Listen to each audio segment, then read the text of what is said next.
Bhajapa RSS చేయబోతున్న ప్రయత్నం కొన్ని మార్పులకు చేర్పులకు కారణమవుతుంది. ఈరోజు మీరిద్దరు పొత్తులో ఉండగలిగిన ఎవరు టీడీపీ, పవన్ కళ్యాణ్. కానీ రేపు పవన్ కళ్యాణ్ షిండే కాలేడు అని చెప్పలేను నేను. ఎందుకంటే ఆయన సనాతన ధర్మాన్ని ట్యాగ్ వేసి మూవ్ చేస్తున్నారు. వాళ్ళు అటు ఉదయనిధి మారన్కు కౌంటర్గా, ఇటు మహారాష్ట్రలో మీకు ఈ బెల్ట్లో, తెలుగు బెల్ట్లో మన ప్రచారం చేసిండ్రు. తెలంగాణలో మనం కొంత గతంలో ఉన్న ఫ్యాన్స్ ఉన్నది, జనసేన కూడా ఇక్కడ ఉండే తర్వాత కేరళకు సంబంధించిన అంశంలో కూడా కొంత సౌత్ ఇండియాలో తనను సనాతన ధర్మ ఛాంపియన్ గా చేయాలని, ఎందుకంటే భాజపా చెప్పితే వినట్లేరు కాబట్టి పవన్ కళ్యాణ్ తో చెప్పించే ప్రయత్నం జరుగుతుంది. అది రేపు భాజపా బలపడడానికి జనసేన భాజపా ఎత్తులు పై ఎత్తులు వేస్తాయి.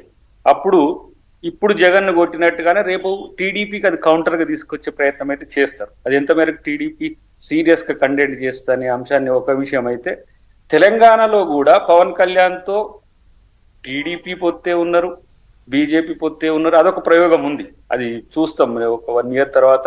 ఇక్కడ చేయబోయే ప్రయత్నం టీడీపీతో, జనసేనతో బీజేపీ చేసే ప్రయత్నం కూడా ఉంటుంది. ఆల్రెడీ బండి సంజయ్ తెలంగాణలో బీజేపీ, టీడీపీ, బీఆర్ఎస్, జనసేన కూటమి ఏర్పడుతుంది వచ్చే ఎలక్షన్ కూడా అంటున్నారు. అది రేపు కొంచెం ఇంకా అంటే థిక్ లైన్ అయినాక కానీ మనకు తెలియదు. ఇప్పుడు బహరాస్ ఎలక్షన్ తో కేసీఆర్ గారు ఇంకొంచెం ఆలోచించవచ్చు, సీరియస్ గా చెప్పలేము. అయితే ఇక్కడ నేను ఒకటే ఇంట్రెస్టింగ్ కామెంట్ ఏంటంటే, పవన్ కళ్యాణ్ ను డెఫినెట్ గా షిండే మాదిరిగా వాడుకోవడంతో పాటు ఇప్పుడు షిండేకు పండగ ఉంది, అదేమవుతుందో చూడాలి. ఆయన ఒక మాట అన్నాడు, మీరు చూస్తే, తక్కువ మంది ఎమ్మెల్యేలు ఉంటేంది ముఖ్యమంత్రి కావద్దా, నేను తక్కువ మంది ఎమ్మెల్యేలతోనే ముఖ్యమంత్రి అయినా అది కొనసాగించాలని షిండే అన్నాడు. అది బీజేపీకి నచ్చుద్దో లేదో తెలియదు కానీ అజిత్ పవార్ ఆశగా చూస్తుండు సీఎం సీటీ వైపు. ఎందుకంటే 127 + 36 కలిస్తే మ్యాజిక్ ఫిగర్ దాటిపోతే షిండేతో పని లేకుండా కూడా బీజేపీ ముఖ్యమంత్రి రావచ్చు, ఉప ముఖ్యమంత్రి అజిత్ పవార్ కావచ్చు, ఉద్ధవ్ ఠాక్రే వచ్చినా కూడా సరిపోద్ది నంబరు, చెప్పలేము. కాబట్టి ఇప్పుడు అసలు పండుగ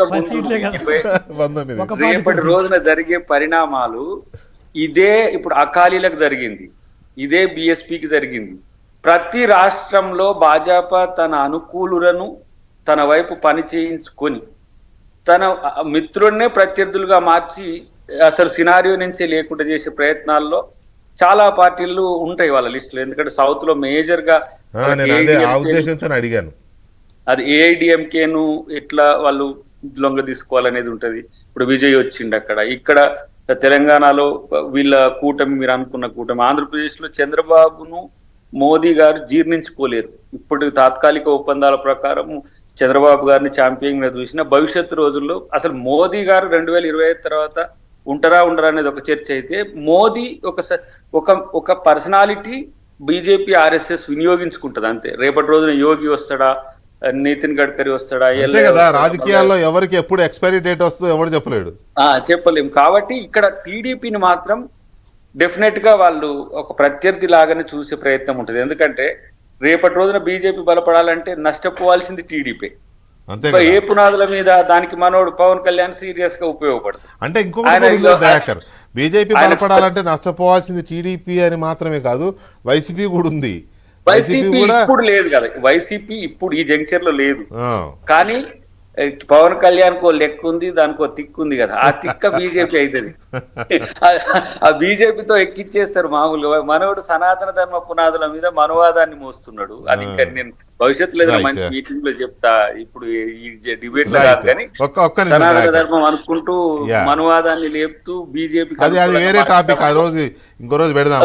వస్తుంది, అదే వస్తుంది రేపు ఆంధ్రప్రదేశ్ రాజకీయాల్లో రాబోతున్నది అదే. ఆ రాజకీయాలు Telangana not only Telangana, south లో అలాంటివి పెద్దగా నడవలేండి. అవి ఎన్ని చూడలేదు మనం, అది పెద్ద అంత ఈజీ కాదు. వాటినే పట్టుకొని అదే సిద్ధాంతంతో వెళ్తాం ముందుకనంటే మరి బీజేపీ ఎప్పుడో నిలదొక్కుకోవాలి. ఇక్కడ అవి జరగవు. ద్రవిడ కల్చర్లో ఇలాంటివన్నీ జరిగే అంత ఈజీ కాదు. కానీ ఒక్క నిమిషం దయాకర్, సో ఇక్కడ ఏ తర్వాత చూస్తుంటే మనం చాలామంది చెప్తున్న దాని ప్రకారం